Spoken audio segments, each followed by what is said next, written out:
Bismillahirrahmanirrahim. Assalamualaikum warahmatullahi wabarakatuh. Sahabat Inspiring Talk, alhamdulillah pada kesempatan episode kali ini kita akan melanjutkan obrolan kita dengan salah satu pakar biomolekuler independen ya, Pak Ahmad Utomo, yang sekarang juga banyak dijadikan rujukan terkait dengan serba-serbi COVID-19 terutama di negeri ini. Ada banyak sebenarnya titipan pertanyaan juga dari netizen dan netizah yang ingin ditanyakan ke Pak Ahmad ini. Ya mudah-mudahan nanti bisa terakomodir, tapi setidaknya kita mengupdate lah beberapa informasi terbaru tentang COVID-19 di saat masyarakat semakin bingung sebenarnya oleh kebijakan-kebijakan yang dimunculkan ya oleh pemerintah, dan juga mungkin perlu diperjelas tentang vaksin dan sebagainya. Mudah-mudahan nanti obrolan kita sekarang ini bisa memberikan manfaat dan banyak hal baru yang didapatkan oleh sahabat sekalian. Baik Pak Ahmad, kita lanjutkan obrolannya ya, masih tetap stay tune. Ini ya, kita mulai dari ini, ada yang bertanya juga, dan juga memang ini cukup update ya informasinya, karena ada kekhawatiran bahkan di beberapa media saya lihat ada kebijakan negara untuk menutup akses orang-orang Inggris ya, warga negara Inggris untuk masuk ke beberapa negara.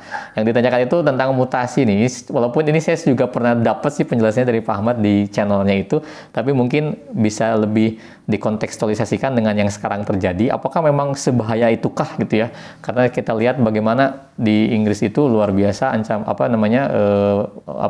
informasinya, dan mungkin masyarakat Indonesia juga jadi khawatir terbawa ke Indonesia dan nanti seperti apa. Nah, sebenarnya bagaimana sih tentang mutasi virus corona ini?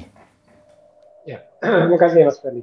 Ya. Jadi sebetulnya fakta bahwa dia lebih cepat menular itu kalau kita bandingkan saja yang versi sebelum mutasi ya, yang versi asli dari Wuhan gitu misalnya. Ya. Kalau dibandingkan dengan SARS, ya, sama-sama dari Cina. Kalau SARS kan tahun 2002, kalau COVID itu kan 2019 akhir ya, 2020 awal. Itu perbedaan mutasinya itu 20%. Jadi beda banget. Jadi kalau misalnya ini katakan satu wajah ini 100% gitu kan, nah 20%-nya itu beda. Gitu. Jadi ini beda banget. Betul. Jadi orang kalau lihat foto ini Ahmad Utomo yang agak aneh gitu. Oh iya, itu mengalami mutasi. Gitu, karena ininya beda banget gitu. Tapi kalau mutasi yang sekarang, ya itu bedanya apa? Bedanya kalau misalnya ini saya lepas kacamata, gitu. Orang mesti tahu ini Ahmad Utomo, gitu kan. Artinya bedanya minimal lah. Gitu. Jadi itu dalam bentuk konteks, gitu ya. Jadi kalau dibilang antara SARS dengan yang COVID, ya itu beda. Dan daya tularnya juga jauh lebih besar. Nah, cuma masalahnya begini, artinya kita tuh harus mulai khawatir bahkan ketika ada COVID harusnya, gitu loh, harusnya. Karena apa? Karena sebenarnya nih perbedaan antara yang begini sama yang begini itu apa ya? Masih virus yang sama, ya kan? Gitu. Jadi yang ditemukan di Inggris memang ada asosiasi dengan mutasi, ya. Jadi kan di Inggris memang lagi naik, Eropa itu kan memang lagi naik. Nah, mestinya wajar kalau penularan juga makin naik. Nah, cuma emang uniknya gini, ketika mereka baca urutan huruf genetiknya dari si virus, kan huruf genetik si virus kan ada 30.000, ya, panjangnya 30.000. Kalau manusia 3 miliar, jadi beda nih skalanya, gitu kan.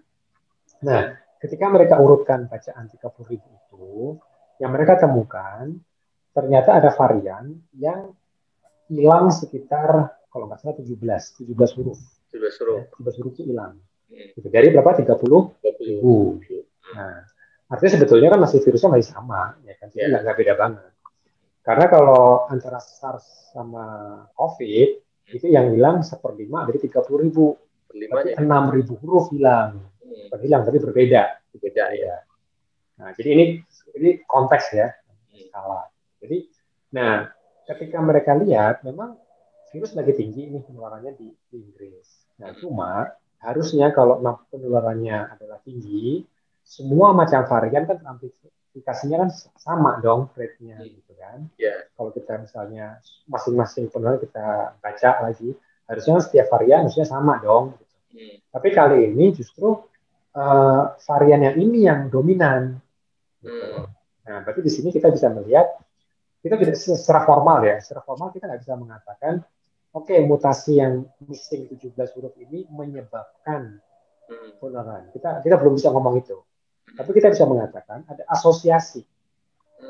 Jadi kalau misalnya dilihat, oh, ternyata kok ini kok tinggi banget nih proporsinya. Gitu. Nah, tapi secara formal kita, ya ini saintis kan emang kaku ya, bahasa ini kan kaku sekali. Jadi ada kriteria yang lain untuk mengatakan bahwa dia lebih cepat menular itu nanti misalnya nih kita perlu lihat data kontak tracing. Apa itu kontak tracing? Jadi dari satu indeks, dari satu kasus positif, kan nanti dicari itu 30 kontak eratnya. Gitu. Nanti kita lihat, misalnya nih satu kasus ini adalah dia bawa virus yang asli, yang belum mutasi. Oke, cek 30 kasus. Oke. Nah, lalu ambil lagi satu kasus yang lain, dia bawa yang mutasi yang ini, yang baru. Oke. Nah, cek juga nih kontak eratnya. Oke. Kalau dianggap lebih cepat menular, harusnya nanti proporsi yang mutasi, proporsi yang positif, yang versi ini, yang sebelah ini, tentunya kan proporsi kontak eratnya lebih banyak yang positif daripada yang ini. Sama saya. Jadi itu kan semuanya menularnya lebih mudah gitu kan. Jadi misalnya kalau ini dari 30 yang positif cuma 2 kontak eratnya.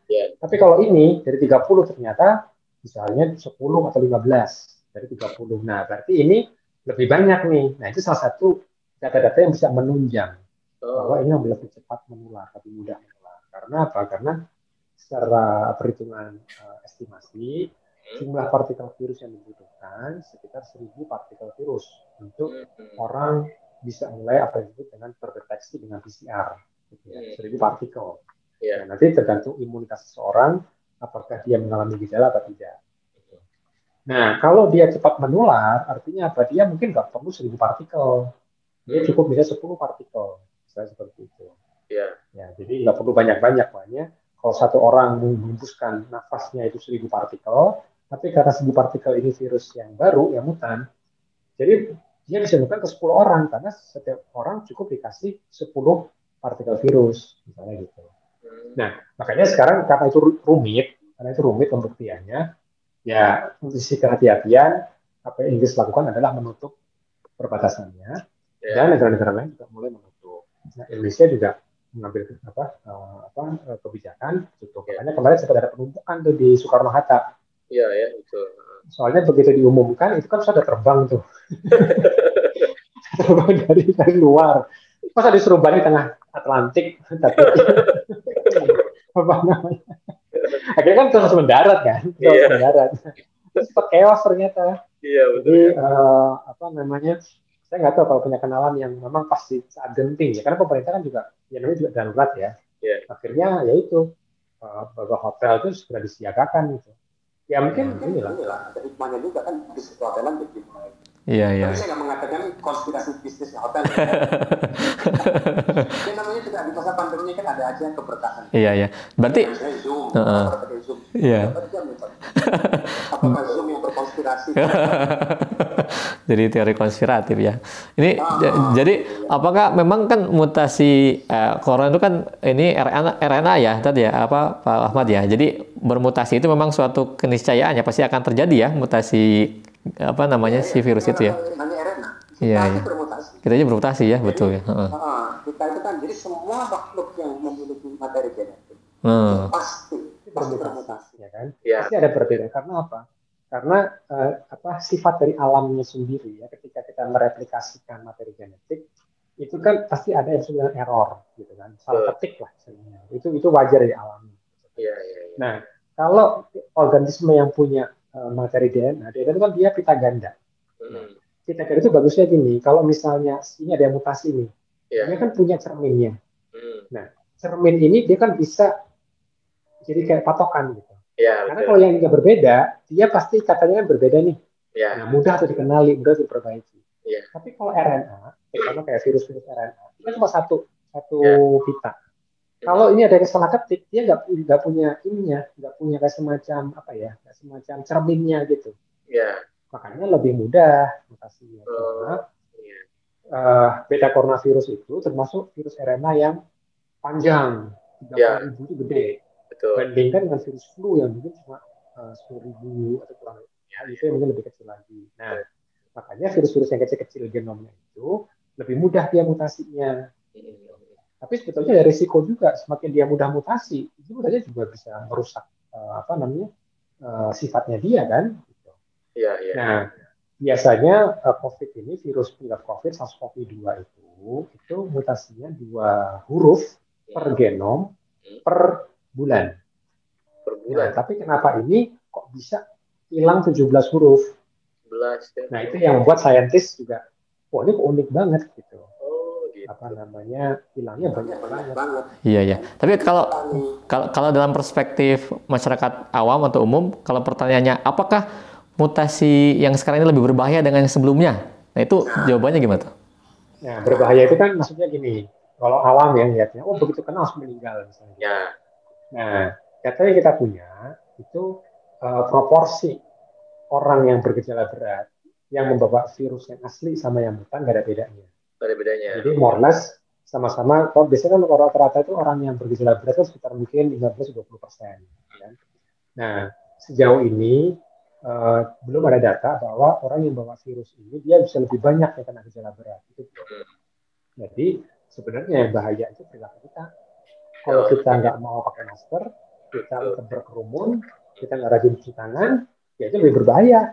Jadi virusnya sebetulnya nggak gitu berbahaya. Jadi bahkan sebelum mutasi nih, virus yang asli pun bisa kesan bahaya. Kalau kita nggak ikuti protokol kesehatan. Gitu.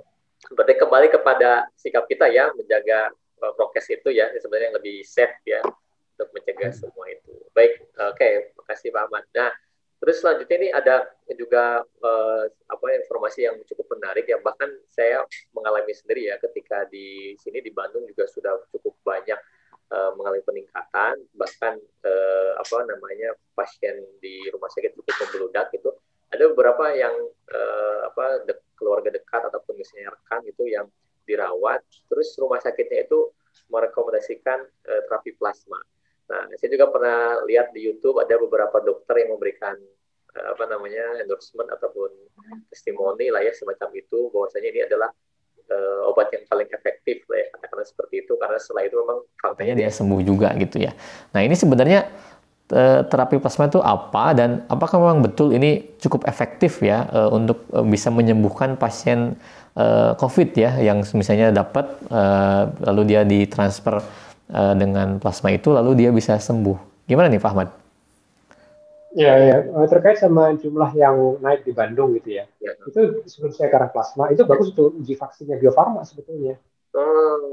Gitu ya. Iya, kenapa? Karena justru kita mau menguji efikasi ya. Justru kalau misalnya seperti ini ya, itu relawan-relawan vaksin itu makin aktif di Bandung. Benar ya. Kalian uji, betul nggak yang punya vaksin, yang tersertifikasi vaksin betul-betul kebal gitu kan? Sementara yang punya placebo kena COVID. Memang ini jahat juga ya, seperti gini. Jadi memang makanya kita nggak boleh salah. Tujuan kita itu bukan untuk punya vaksin. Tujuan kita itu untuk mengendalikan pandemi. Mungkin salah satunya dengan vaksin. Ya. Oke, kembali ke plasma. Kalau kita lihat memang dalam sains modern ya, itu kan pertanyaan pembuktian. How do you know? Nah ini kalau kita bisa epistemologi pengetahuan ya. Bagaimana sih manusia itu mengetahui bahwa ini efektif? Ya.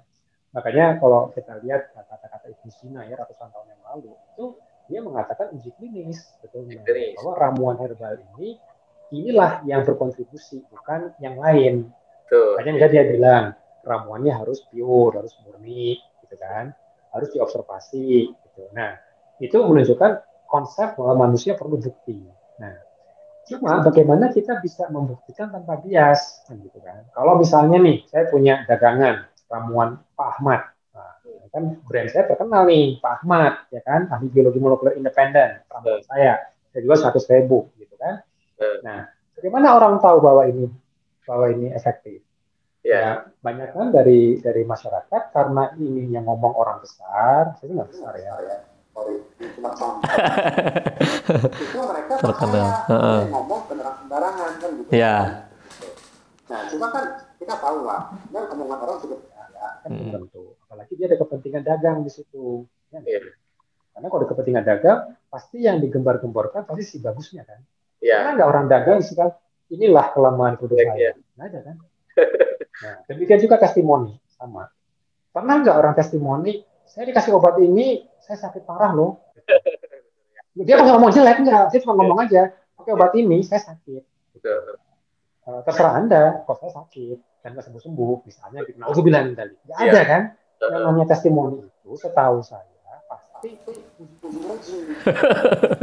Betul. Nah, karena ada dua seperti itu, hanya dibutuhkan apa yang disebut dengan uji klinis randomisasi.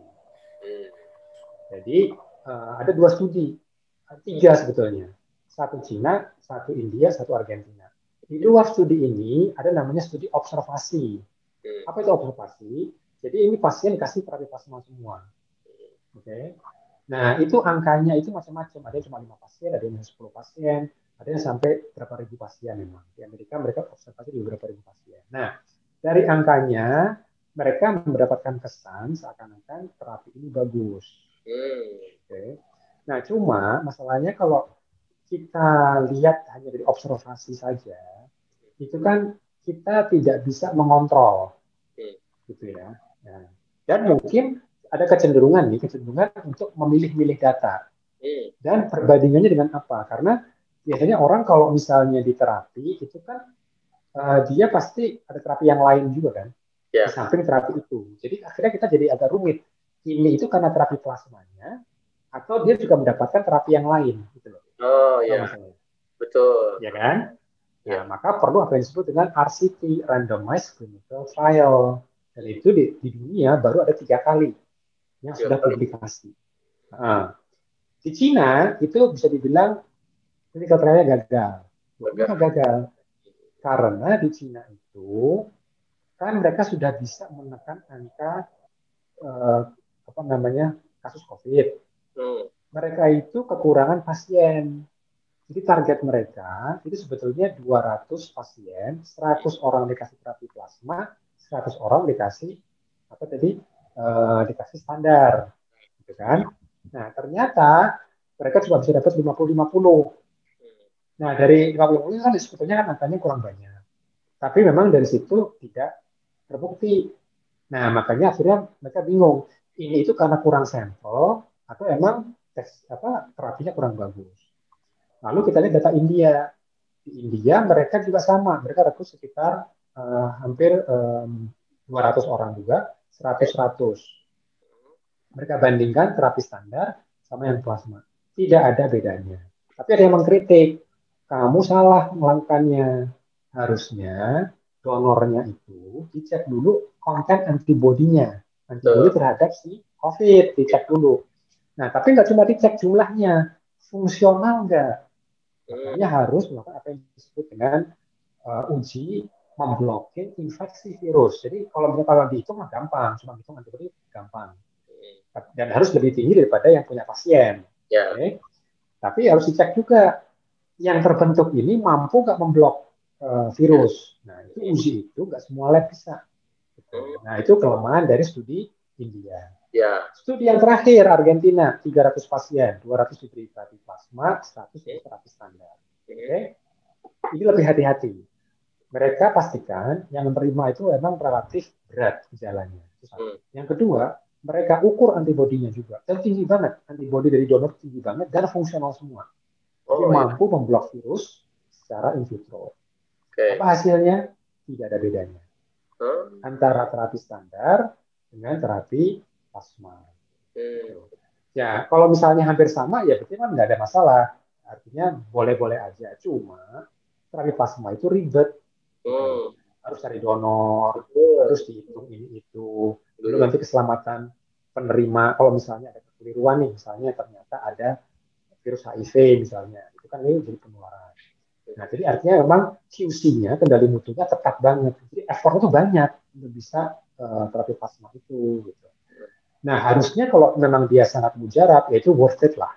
Dengan semua kerumitan tadi itu, kalau memang bisa lebih bagus, itu bagus. Nah, cuma yang kita jadi masalah adalah dengan segala kerumitan tadi itu nggak berfungsi. Dan yang kita khawatir juga sebenarnya, orang-orang yang antibodinya banyak terhadap COVID-19 kan orang-orang yang bergejala berat. Ya kan? Makanya pasien-pasien gejala berat dianjurkan nih diminta-minta kan untuk nyumbang plasmanya kan gitu. Karena emang biasanya antibodi yang terbentuk lebih banyak. Tapi ini juga jadi isu. Kalau dia memang banyak, kenapa dia nggak sembuh kan gitu kan? Iya.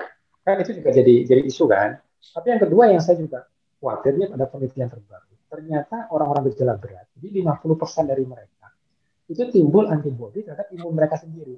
Ada auto antibody. Nah, itu mungkin bisa menjelaskan kenapa terapi plasma itu kok akhirnya tidak terlihat bedanya. Karena mungkin ini saling berkontradiksi. Idealnya yang diinjeksikan itu mungkin antibodinya aja, antibodi terhadap SARS-CoV-2 gitu. Yeah. Karena kalau plasma itu kan macam-macam isi plasma itu, bukan cuma antibodi kan. Antibodi dari SARS-CoV-2 dia mungkin bawa antibodi bahkan mungkin ada imun sistem kita sendiri. Dan itu mungkin bisa jadi kontraindikasi gitu. Nah, jadi artinya memang kalau ditanya manjur apa enggak, standarnya kalau kita setuju mengambil RCT sebagai standar, ya kita belum bisa punya bukti. Iya.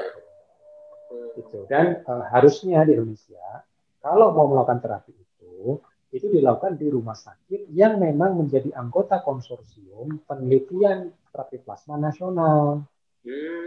Jangan terapi plasma di rumah sakit yang tidak berpartisipasi dalam uji klinis. Kenapa? Karena kalau berpartisipasi dalam uji klinis, itu nanti data direkod semua, direkam semua. Oh iya. Gitu. Jadi sekarang masih berlangsung, kalau di Indonesia masih berlangsung. Mereka target mereka sejak Oktober, itu 300-an pasien. Saya nggak tahu, itu di randomisasinya seperti apa, saya kurang tahu. Apakah mereka juga menghitung jumlah virus, jumlah antibodi terhadap virus ini pada donor, screeningnya seperti apa, saya juga kurang tahu detailnya. Ya itu mungkin nanti akan ketahuan setelah uji klinis selesai. Jadi saran saya kalau misalnya ada itu, ikut uji klinis. Oh, uji klinis. Oke, baik. Jadi yang 3 negara tadi disebutkan itu memang di tahun yang sama ya, Pak Ahmad ya? Berarti 2000. Oh iya, tahun sama. Di tahun yang sama ya? Iya. Kalau China di Maret mereka melakukan uji klinisnya, di India itu mereka publikasinya di Oktober, berarti kan mereka udah mulai sejak Agustus ya. Di Argentina publikasinya di Desember awal, berarti mereka mulai ujinya itu mungkin sejak Agustus juga. Jadi artinya memang ini kasus COVID yang mereka uji. Ya, balik lagi kalau misalnya ke pertanyaan orang awam lagi nih, karena memang yang nyimak juga kan tidak semua mengerti secara teknis ya. Kalau ditanya amankah gitu, kalau mungkin efektif tidak tadi sudah dijelaskan ya. Nah, amankah menggunakan terapi plasma ini sebagai upaya untuk mengobati pasien COVID, Pak Ahmad? Oh ya, kalau amannya aman. Aman ya? Tapi di rumah sakit yang memang bonafit ya, mereka jejaring di pemerintah misalnya gitu kan, rumah sakit yang ini insya Allah sih aman. Ya, tapi apakah ini efektif apa enggak, ya itu nanti harusnya ada studi yang lebih detail. Baik.